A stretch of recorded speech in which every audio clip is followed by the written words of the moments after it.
of 15 cookbooks, selling over 500,000 copies, and the host of more than 300 national and international cooking shows.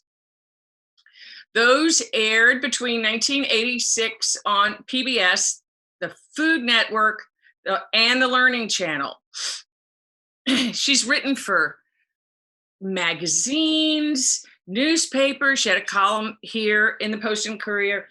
Her credentials go on and on. She has lived and been a chef in restaurants all over the world, in Mallorca, Spain, in Georgia, in Richmond, Virginia, and Social Circle, Georgia. That's a town. For 10 years, she directed the Riches Cooking School in Atlanta, where she stopped counting at 10,000 students. She has mentored countless interns. Now, I have to say, okay, so Nathalie's house in Charleston was right around the corner from the Library Society. So when authors of any stripe or cookbook authors were in town, Nathalie inevitably hosted some kind of a party. And it was not a party you actually had to be invited to. You just had to hear about it. And the house was mobbed, and people would come in and just help themselves to the fabulous, I mean, she had these tables groaning with food. But I was privileged to go to some of the cookbook author sort of where I was not a cookbook author, but somehow I got to be at the thing, and everybody else was a cookbook author. And they were sitting in the living room with Nathalie, and of course the food was in the dining room, but lapping up her ideas of how their books might have a new light on something, ways that they could communicate with their audience what it was they wanted to communicate, how she thought they might be more successful. So the mentorship was obvious even to someone who didn't need that kind of mentoring. I was fortunate, and still am fortunate, to be in a small women's group. We're now meeting on Zoom, and Nathalie's no longer in Charleston, but she's part of the meeting. And it's supposed to be monthly with Zoom. We started doing it bi-weekly.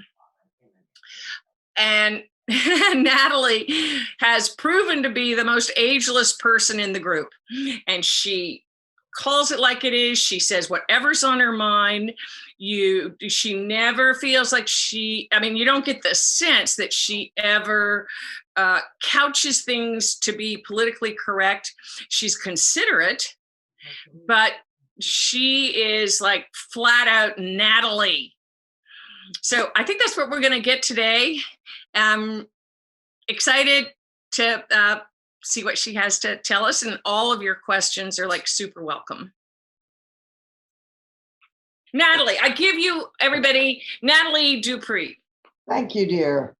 Well, I do have, my husband has left the room, although he has come to the group many times. His name is Jack Bass, and I have a cat that's here.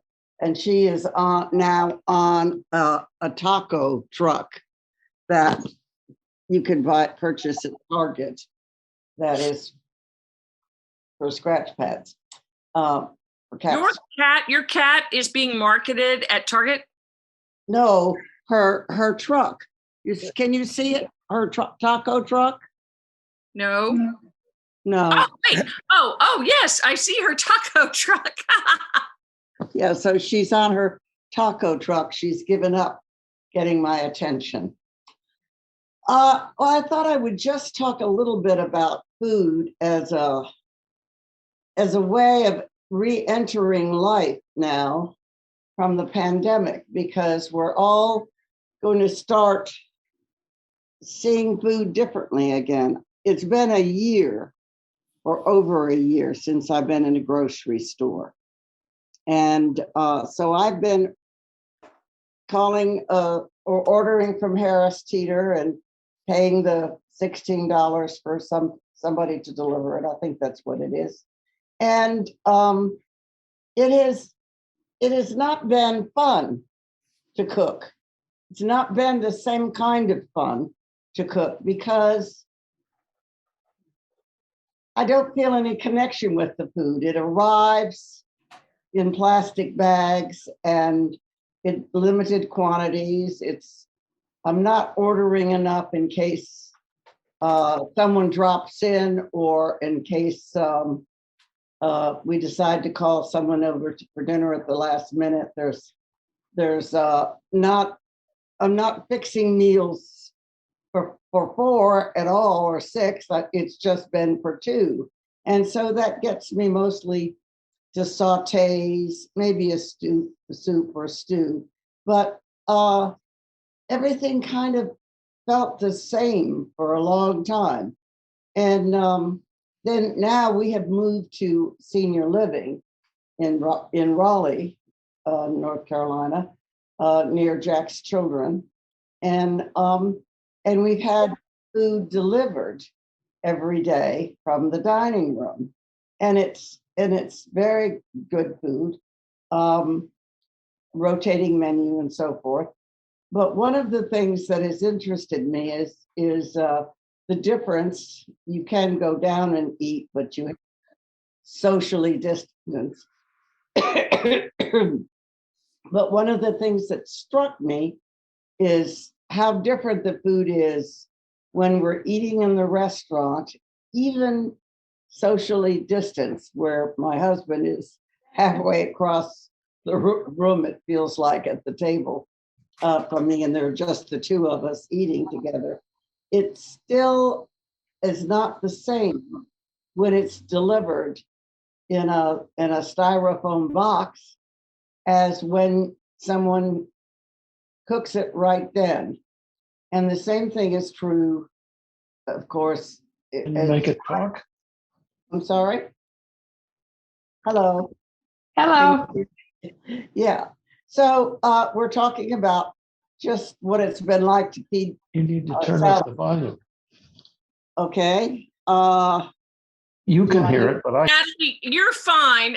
Carolyn, I think you might want to mute your speaker. Just got muted. Okay. She got excommunicated. Floating around on the top somewhere. Anyway, so but I was surprised to find out that just the other day, about 2 weeks after I had my second shot, my second vaccination, I started really wanting to cook something different again.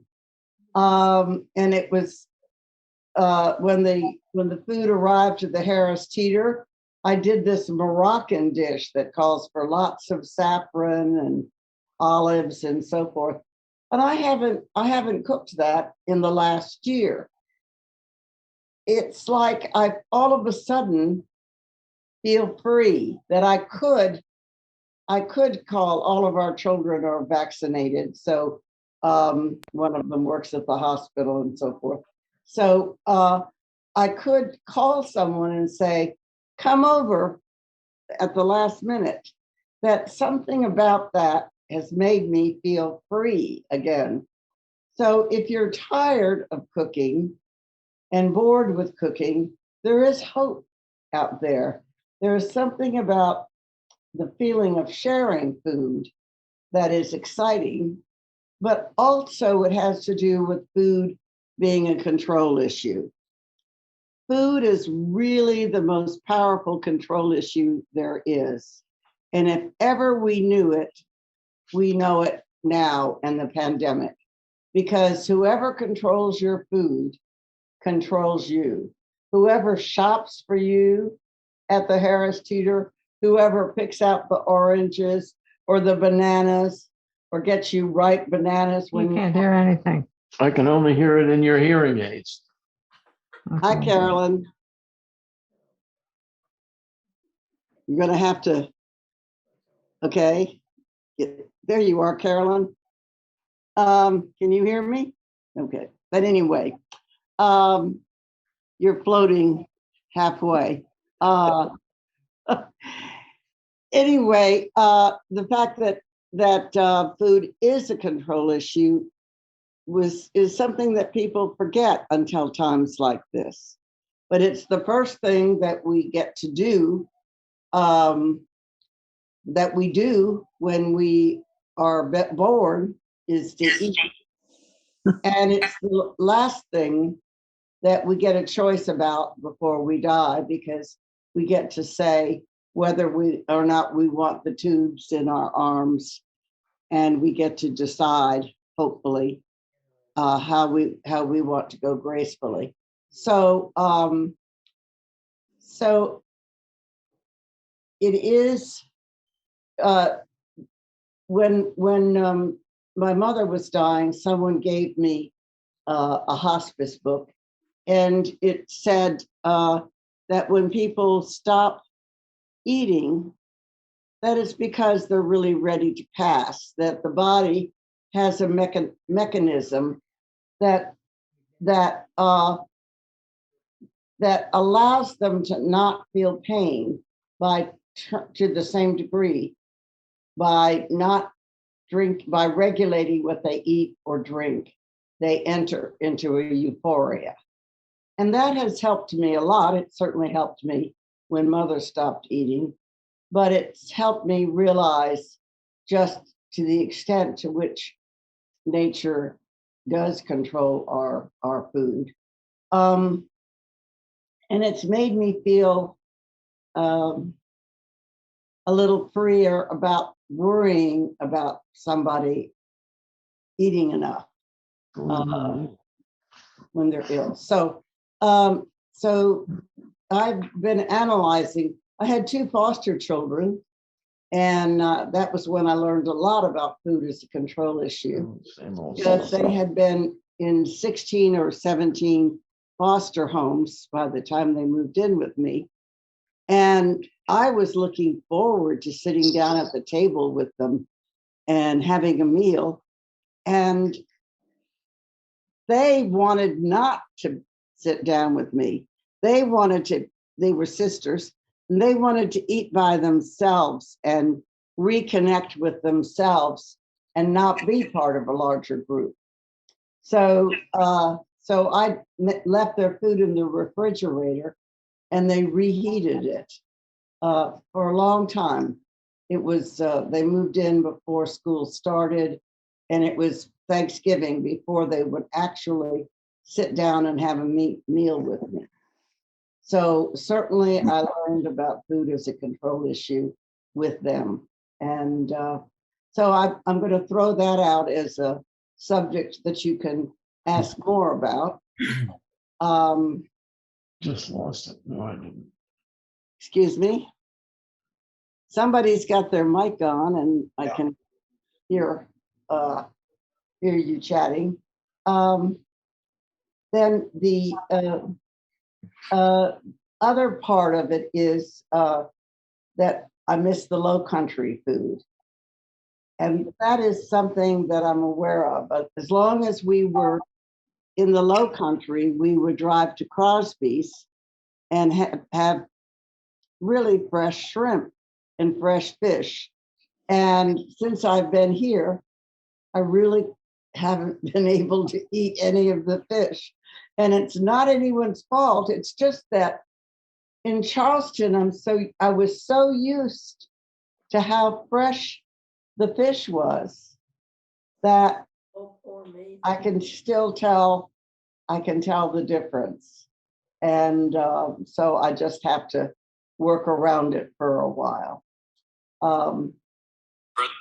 Somebody held up earlier a copy of my book, Shrimp and Grits. Hello? And yeah, now that's someone's dog. Yeah. And if you keep up with that, my cat is going to be upset. So, Folks, can I ask you to mute, please, if until you need to speak? so with that started, maybe there are some questions that you'd like to ask me about first. Anyone? Sure. Hi. Hi, Natalie. My name is Cindy Drakeman. I'm here with my husband, Richard, who grew up on your food. I'll let him tell you more about that. Your family and friends cookbook still is a staple. I literally grew up on the chili in that recipe, or in that cookbook, as well as the brownies. To this day, my mother still makes those, the fudgy brownies. That's one of my big hair books. Yes, yes. And I think they're still the best brownies I've ever had. So, They're good too. Yes. Yeah. It actually, when you mentioned about low country cuisine and missing it, since I was remembering with the chili, I know that resonated.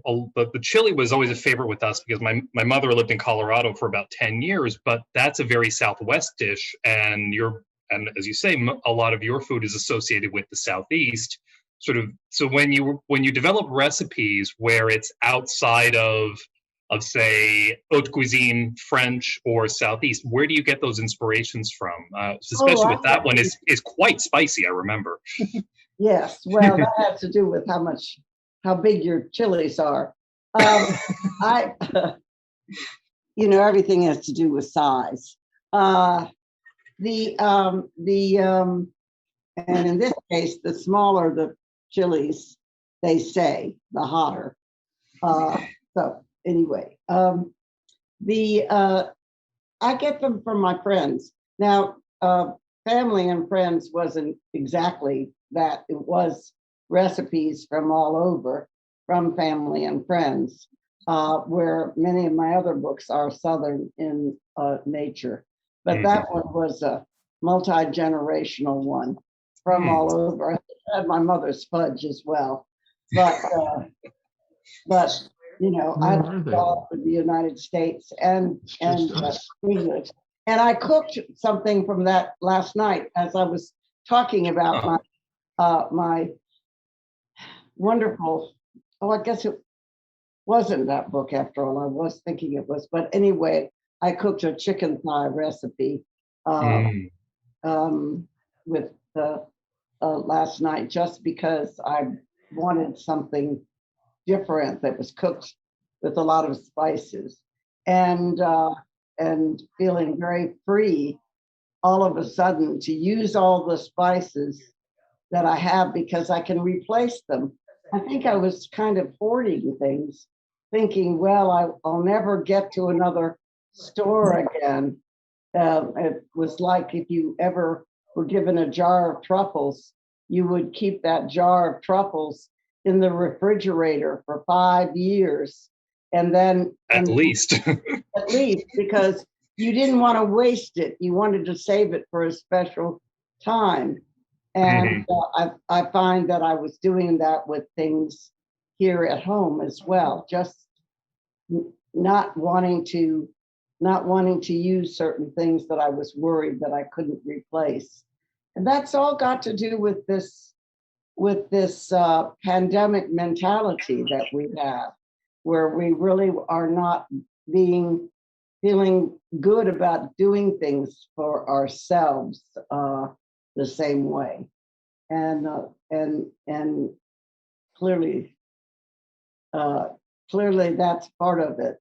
Is so you have permission to use all the truffles up. We're going to be able to get truffles soon enough. We can get truffles, so we can even join in truffle hunts. There's a truffle hunt going on in Asheville soon. Really?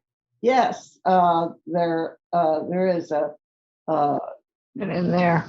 young woman that is truffle hunting, and so if you want her name, I'll send it to you. You have to.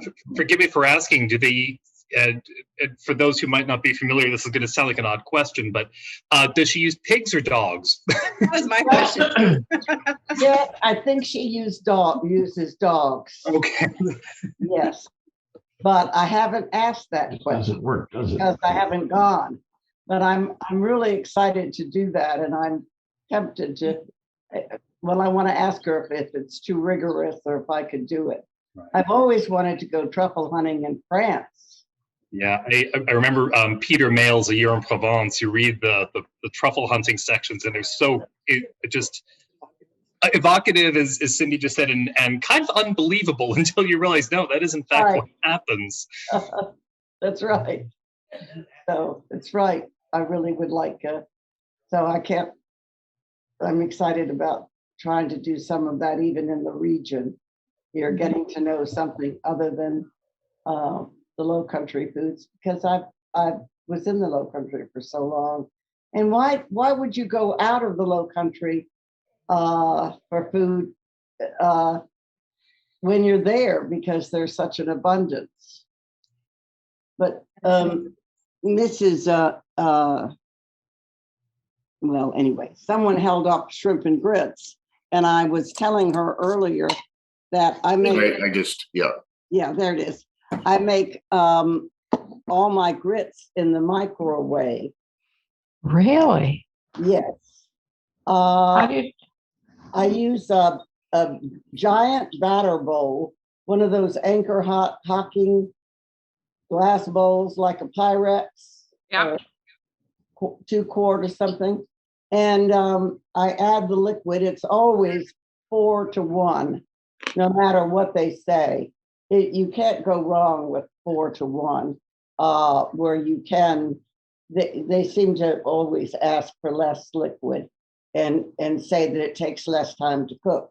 Well, they don't cook any faster in the microwave, but you don't have to stand over them, so you can leave them. So I stir them in the hot liquid, and then I just hit 10 can you hear? for 10 minutes. I can And I hear, hit 10 minutes but I and can't go see. back and stir. And then I might hit 20 minutes and go back and stir. And then I might forget and leave them overnight and go back the next morning and stir, because they're in the microwave. So they're really very non-destructible. And then when they're done, I take them out. I put them in plastic bags. I divide them up. I refrigerate them flat, freeze them flat so that I can stack the packages in plastic bags. And then I just pull out what we need for dinner. Mhm. And that way you can have shrimp and grits at the last minute, because it's a fast and easy meal. Otherwise, grits take an hour if you want good grits. And I like Anson Mills grits, and I like the Geechee Boy grits, although they changed their name. Mhm. They did change their name. Natalie, that's a great tip. Yeah. So Natalie, you with all your experience, all the dishes you've cooked and written up in your books, how often do you hear or read about a dish that you say, "Oh, that sounds good. I think I'll try that"? almost all the time now. All of a sudden again, I do read the New York Times and the Washington Post food sections just about every day. And Food 52 is another one that I do. And I'm always clipping recipes and tearing out recipes still out of the newspaper. And there's a new way to scramble eggs that Kenji. Oh, Yeah, I just saw that looked really hard. Did you do it? No, it was too complicated. Wait, Yeah, are you talking, Carolyn, are you talking about the complicated one with the envelope, or are you talking about the one with the cream of tartar? It was the Well, it was in the Times cooking section. it was in the baking with the baking soda, I think, or was it cream of tartar? Oh, yeah, it was very cream of tartar. complicated. It was Kenji, but who is this brilliant guy that is a food scientist.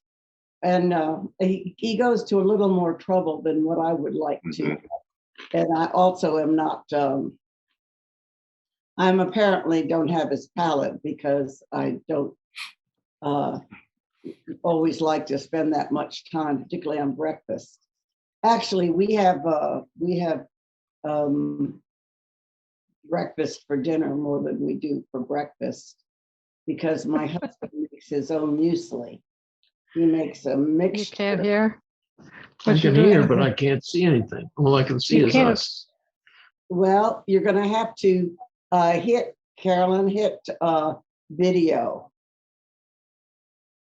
And you'll Probably be, in the lower left-hand corner if you're on a computer, but on a phone, it might be something else. you're gonna be able to see it. But anyway, I do find that there are a lot of things that I just want to make all of a sudden. Mixtures. There was another recipe in the Times. All right, are you there are a couple of young people here, but we'll ignore Cindy and Richard. The rest of you seem to be a certain age. So I'll announce this. I've actually never made ramen noodles for my husband. And the New York Times also, or the Washington Post, one of the other, had a whole way on how to dress up ramen noodle soup this week. And I just about decided that I'm going to try to see what happens if I give my husband ramen noodles for a change, and tell him it's an old North Carolina dish. They stopped delivering our meals in 2 weeks because we're all vaccinated, and so they no longer have to do the.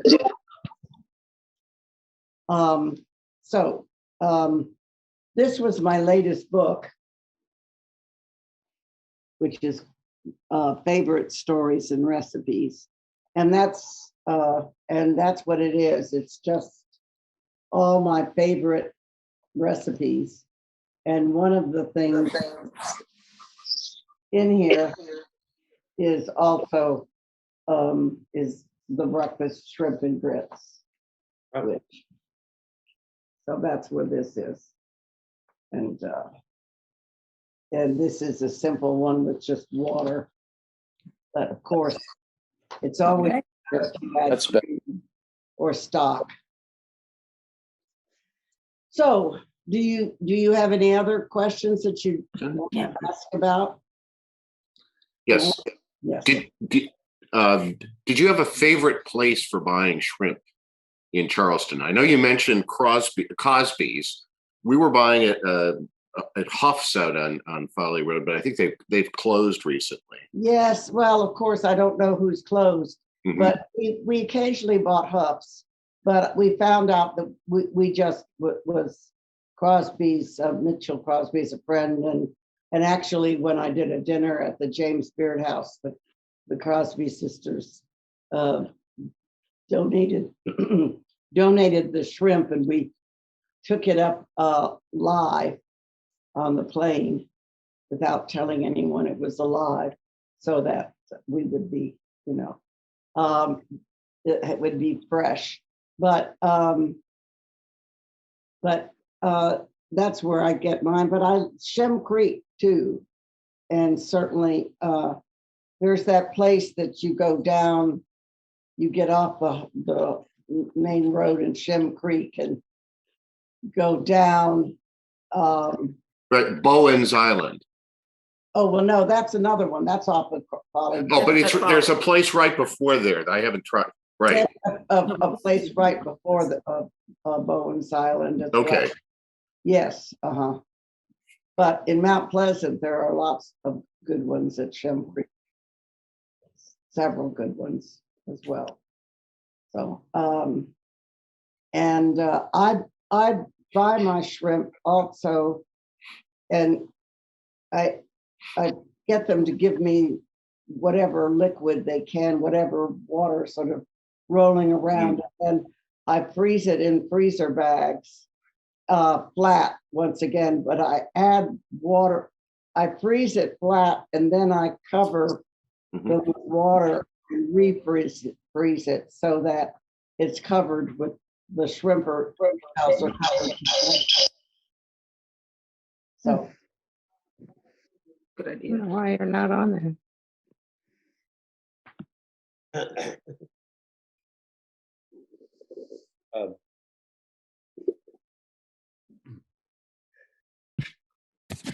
Here's George. Hey, Natalie, George Arana here. I see.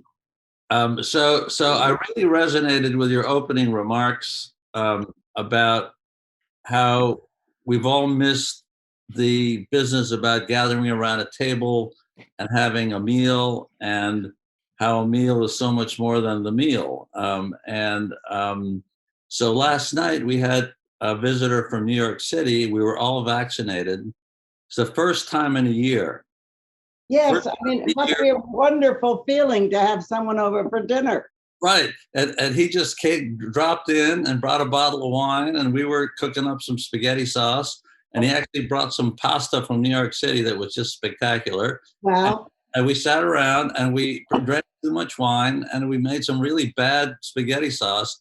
But it was just a wonderful feeling to be sitting around the table and cooking up a meal. And so George, you didn't tell them that the bad spaghetti sauce was saved by the amazing pasta from New York. Right. Why is that so good? I know. I said that the pasta was spectacular. The spaghetti sauce I made, which it wasn't spectacular. But there's a technical question, though, Natalie, that I'd like to ask you. And that what came up is I reached into the refrigerator. I decided to put peppercorns into my spaghetti sauce. No, those were not peppercorns. No, not peppercorns. What were they, Greg? The thing you put in with shrimp. Capers. Yeah. So I grabbed a bottle of capers, and I threw the capers into the spaghetti sauce. And all of a sudden, Greg sort of she had an arrhythmia. Yeah, I did. Yeah. Why did you do that? And I said, well, I don't know, peppercorns. I mean, capers are just so tasty and they're tangy. And then when Rip came and visited, we asked him about it, and he said, well, that's the French version of a spaghetti sauce. That's not the Italian version, but it's all tasty and good. So the question really is, maybe it's a little too detailed, but in making spaghetti sauce, I tend to throw a lot of stuff in there that maybe I shouldn't. But what are your thoughts about what kind of exotic ingredients you can throw? No, wait, George, the question is, why do the French put capers in their spaghetti sauce? I have no idea. This is the first time that I ever heard that. In fact, I don't get a lot of spaghetti sauce in France. I tend to get more cream sauces with pasta. Right. But capers to me are briny, usually in brine. So I don't use them that much in things like that. I use them when I want to add a distinctive flavor. But I'm a do whatever it will bear. However, I do think that if you have a spouse that doesn't crave capers, that you should be judicious in your caper. You shouldn't caper. Now,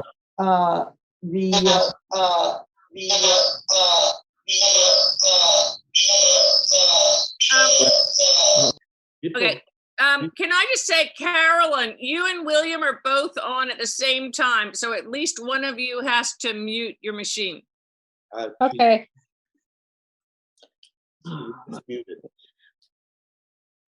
Natalie, how can you order vegetables over the phone? I mean, don't you have to see them? It's craziness to order vegetables over the phone. Although now they're like the Brussels sprouts all came in a little sack, and so did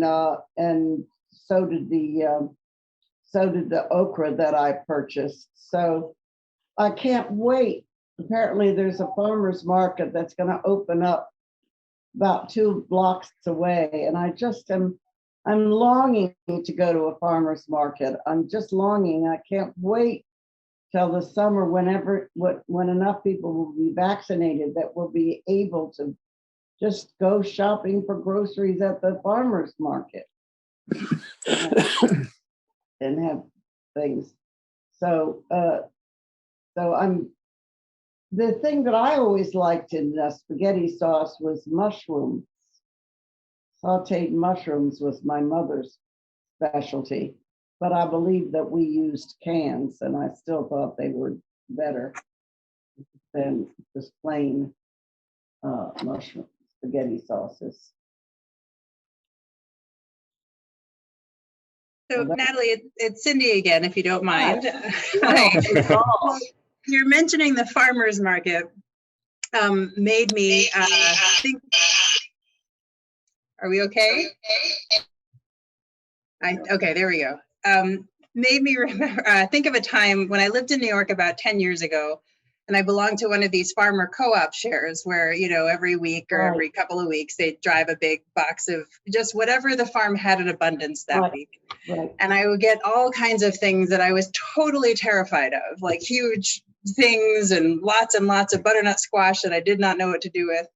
And so I've resolved since then, because I'll admit a lot of butternut squash went to waste that shouldn't have, to be braver and to figure out what to do when I have an odd assortment of things.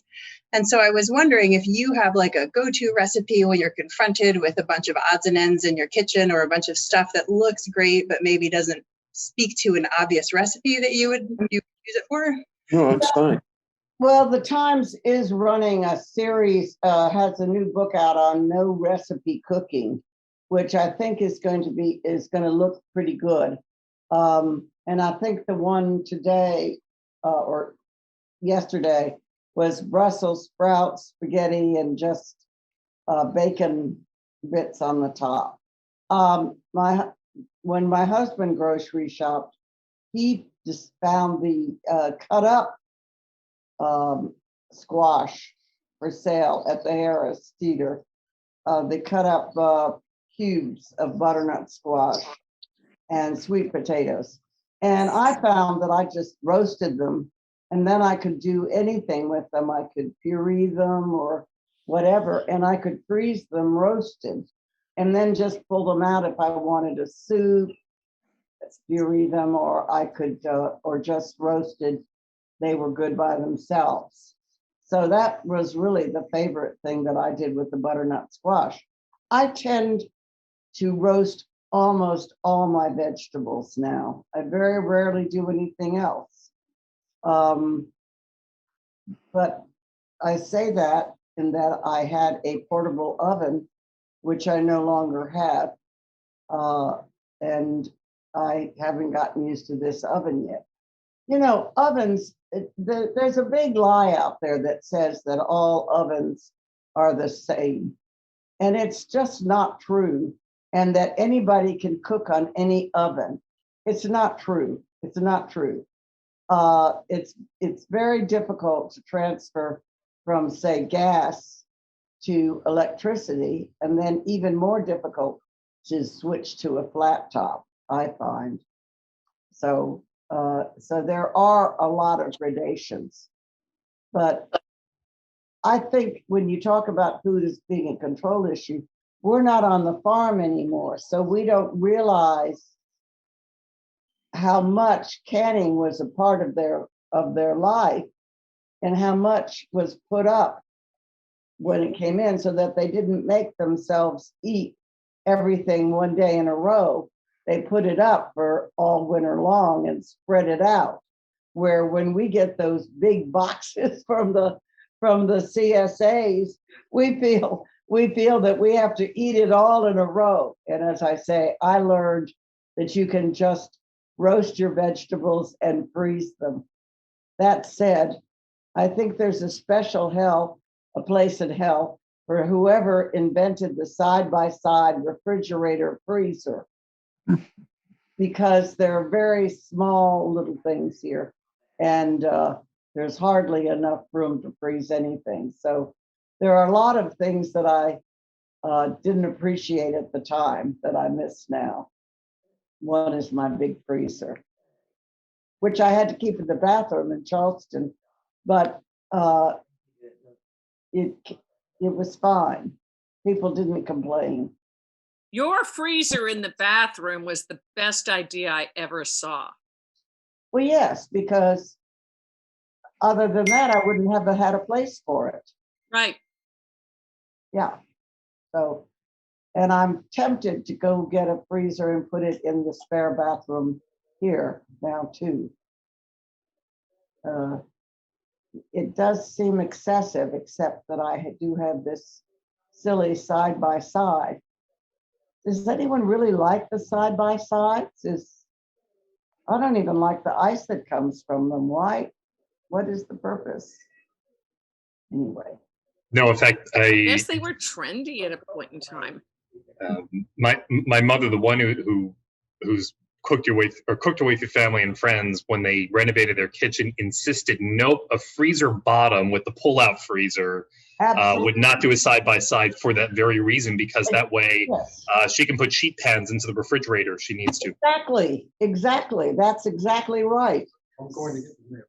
So there's no way to refrigerate like freeze all the shrimp and then pull it out and put it in the bags, and there's no way to do anything like that. I totally agree with her. And if I had had my wits about me, I certainly wouldn't have gotten a side by side. In fact, I think there's a great future for me writing about side by side refrigerators and flat top stoves and the use of them, because neither one is convenient, and neither one of them is easy. So perhaps I will, still be able to write something as I age. Quick question: when you say flat top stoves, you mean the induction surfaces? Well, I don't glass top. Okay. I can't figure out if this is induction or not. It doesn't say anything about it in the book. But I am getting to liking to feeling more at home about cooking, and just cooking ahead and spontaneously now than any other time during the pandemic. After the first month, the joy sort of went out of it. I was shocked. And hate to admit it, but it was true. The constancy of and the control, the lack of control of my own food, really made it difficult for me, and I had no idea that would happen. So it was a good learning experience. Are you ready to go to restaurants? Well, yes and no. I don't know. I haven't been to a restaurant except once when I had to go to Beaufort to give a lecture. And we went to Beaufort and saw our nephew one night and ate in outdoors, took things home to eat to our hotel room. But I really want to eat in a restaurant. How do you feel? We've decided to venture forth. We've so far we're asking for outdoor seating, but that excludes some restaurants that we'd like to go to. So right. Well, outdoor seating has certainly been a help and will be a help, and that will be the first thing that we'll do. But we'll have 3 restaurants in our facility here that are just opening up now, reopening, having been closed during the pandemic, except for the pub. So, and we're, as of the 1st of April, because we're all vaccinated in this facility, we won't have to social distance the same way. So we're kind of kicking up our heels about that as well. And the first time we went there, we've only been out to eat twice in the facility because it didn't seem to make sense, social distancing. But actually, it was nice to have the food done as a restaurant. There is something about having food at the last minute that makes such a difference psychologically. So it was almost as good as cooking myself. Well, Bob, my question is, Bob, you said you guys have been out a couple of times in Charleston and you want to go. There's some other places. Can you share where you've been and where you want to go? Well, I mean, we had to go back to Muse, and I mean, as our first venture out, because Outdoors. we used to live just down the street from Muse, and that was our hangout. And then the Crab House over here on the river, because that's on the river and there's a lot of breeze. So that's I think that's the only places we've been so far. Right. Well, I always loved Snob, but I don't know how I would feel about going into something that was that busy. But now that South Carolina is giving vaccinations to the restaurant workers, which is a wonderful thing to do. If you feel that the people around you are vaccinated, gosh, it's a great feeling. Worth going out in the rain. Yeah. And another place that I would feel comfortable going to is the Charleston Place Hotel, to sit in that little area in the inside. That they have that little patio area. Yeah. You can get oysters. You have been able to get oysters and things there.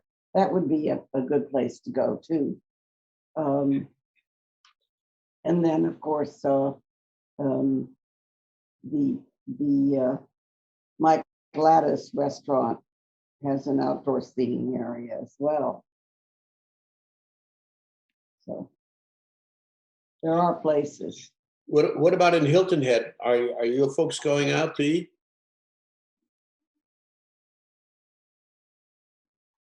Is anyone there from Hilton Head? I am from Hilton Head. My name's Risa. Hi. Hi, Risa. I have not been out to eat. I try to do takeout once a week or a few times a month, just to patronize the local restaurants and try to give nice. So I have not been so bold. Right. Yeah, outside. There is outside seating. I haven't gotten there yet. The I rabbit understand. house is good. Well, I was at Crew today, and I don't know if anybody's been over there since the pandemic, but they, instead of just having the porch where 3 tables on the outside, they've expanded this whole area. If you're walking up to the restaurant, to the left, bricked in patio, heaters. Apparently it was something they had wanted to do, but the pandemic pushed it. It's the first time I've eaten out at lunch. It was a gift from a friend. And I mean, Nathalie, I just felt like what you're saying. Suddenly this sense of freedom, like I'm vaccinated, my friend was vaccinated, the waitress was wearing a mask, and right. I mean, happy eating out. Cindy and Richard asked about where I got my recipes, and I do want that recipe for those soy eggs that you gave. Oh, I'll be happy. Oh, those are Momofuku. But I'll send you the recipe. Yes. Okay. And how do you do it? Oh, well, it's marinade. Okay, so you boil the eggs, you peel them. And then, of course, since I love making these eggs, I've really had to find out what are the best ways to peel. And it turns out that the Instapot is a great way to boil eggs because it puts them under pressure. And so they're very easy to peel. And then there's mirin and soy sauce and a variety of other ingredients, and then you marinate the egg after the shell has come off. And it lasts for some time, doesn't it? Yes. Several days. Did So I send those eggs with you on your trip up to Raleigh? well, no, you gave them to me before I left, and what I But did. the idea was it was supposed to be a little picnic Yes, going to Raleigh, right? right. Yes, That's what I thought. yes. So the best way, the Instapot is the best way to cook an egg and peel it, a hard-boiled egg and peel it, if you got that down pat. But another way is just to put it. I have like a little basket that I use that I put half a dozen eggs into this little I don't know, plastic. It's not plastic. It's whatever we think plastic is. And you put them in the water and cook them 12 minutes. And then you take them out and you put them into ice water. And the real trick is to put them into ice water and then cool them down and then put them in something and shake them and start from the top, and you trap you trap an air bubble in the top of the egg, and then you peel down that way. If it doesn't just come off right away because you shake it. And I think it helps to put a little vinegar in the water, right? The vinegar actually hurts the peeling process. Oh. It's got to do with the alkali. You want to increase the alkali for peeling the eggs. So the vinegar stops the egg when it escapes, it congeals it. You know, when the egg shell. Oh, gotcha. And so our mothers always told us to do that because the eggs were always breaking in the pots. But actually, I found out the alkali is better. Baking soda is better to put in the water than the vinegar. And does the opposite. It doesn't congeal the egg, but it makes it easier to peel. And quail eggs are very easy to peel. They're easy to peel. Really? And they all, yes. And I do suggest that you order them from the quail farm up near Columbia. And Natalie, do you do sous vide? And No. I should say that I was given a sous vide apparatus, used it twice, gave it to my good friend George. He was very enthusiastic about it, but that was months ago, and I suspect he stopped using it. Well, I suspect that's true too. You know, I'm just not. I've never been a big fan of sous vide. I remember when it came out 40 or 50 years ago. I mean, I remember when sous vide came out. It's not a new process. And I just have never liked the flavor of sous vide food. I mean, there are exceptions, but chefs like it because mostly they're men and they like gadgets. Well, I was about to say, Bob, I used it enthusiastically for 3 weeks. And then it kind of fell off for the reason that Natalie is saying, is it just didn't capture the flavor of the chicken or the beef or whatever it was. It came out perfect, and it didn't taste that good. You know, that was the problem. I so much prefer roasting or getting a little brown on things. And also, if you're even boiling, or I say boiling, but poaching, you have other flavors in the liquid. So things have more flavor to me than sous vide. I don't like a chicken that's in the sous vide. It kind of tastes perky to me. But I'm a vicious woman, And I'm also sexist in that I think that things that like sous vide are for men. Are there any gadgets that you really like and use all the time? And likewise, are there any that you think are overrated or utterly despise? Well, I do like the Cuisinart. I mean, I do use my Cuisinart in my KitchenAid.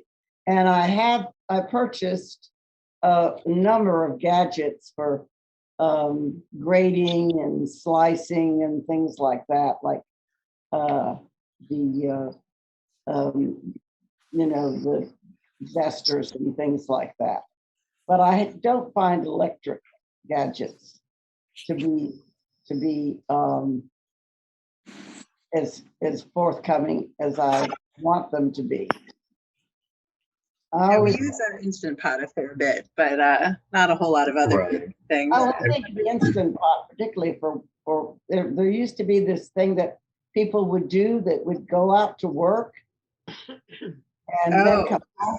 And the Instant Pot was really good for that. It is. I actually this is not a defensive sous vide, but actually Cindy and I have found one legitimately useful purpose. Is if anybody's familiar with Gold Belly, it's a food shipment service for prepared food. And there's this Mexican place in Houston, Picos, that's fabulous. And they ship pre-cooked food in sous vide bags so that you can reheat it and it captures the flavor. So it's the one time we've actually found that it works. Oh, well, if you've got someone else sous vide. I mean, Right. yes, I'm sure of that. Right. I'm sure. Right, and of course, like we, Right. Well, they cook it with their normal process, but then they put it in sous vide bags, so we just boil it when it arrives, and then Right. you're not, microwaving everything. So that was pretty good. It's like a pork belly in a green chili sauce was fabulous, but you could also tell they prepared it their way. It wasn't already cooked in the sous vide; it was just preserved. But it meant that it shipped from Houston, no problem. So Gold Belly is a very good, a very upscale delivery, shipping food. And I felt like it might have started before the pandemic, but I never was aware of it to any degree. But I have purchased some things. Yeah, we've ordered Russ and Daughters locks through Gold Belly for a number of years. Yeah. Oh yes, that would be a good blocks. Yeah. Yes. I just discovered it. I was desperate for a birthday present for my brother and found Gold Belly, and so that's where he's getting his birthday dinner from. Well, they're sort of the Harry David of fixed food. Yeah. They also have good steaks, I think. Yeah. Well, Nathalie, thank you very much. This has been a lot of fun, and it's Thank you. good to see you again.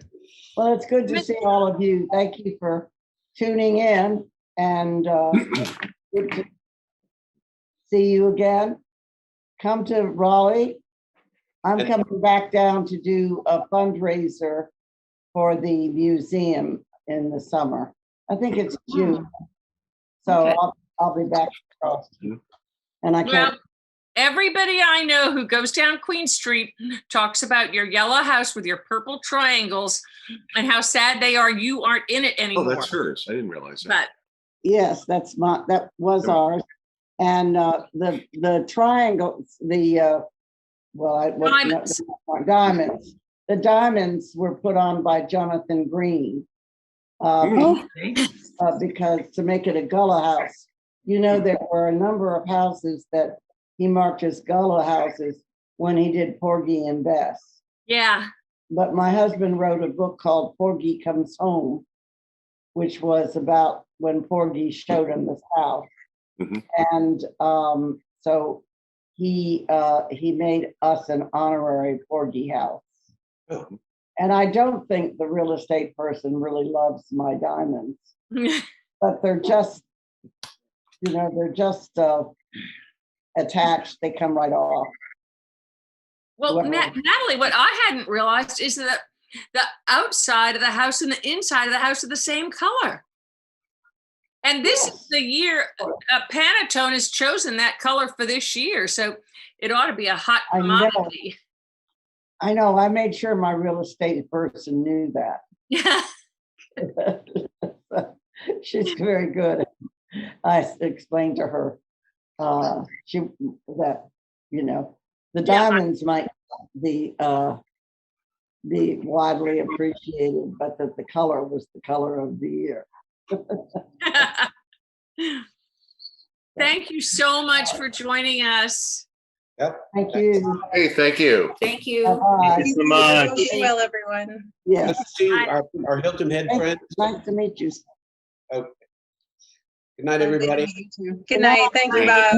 Nice. Bye. Bye. All right.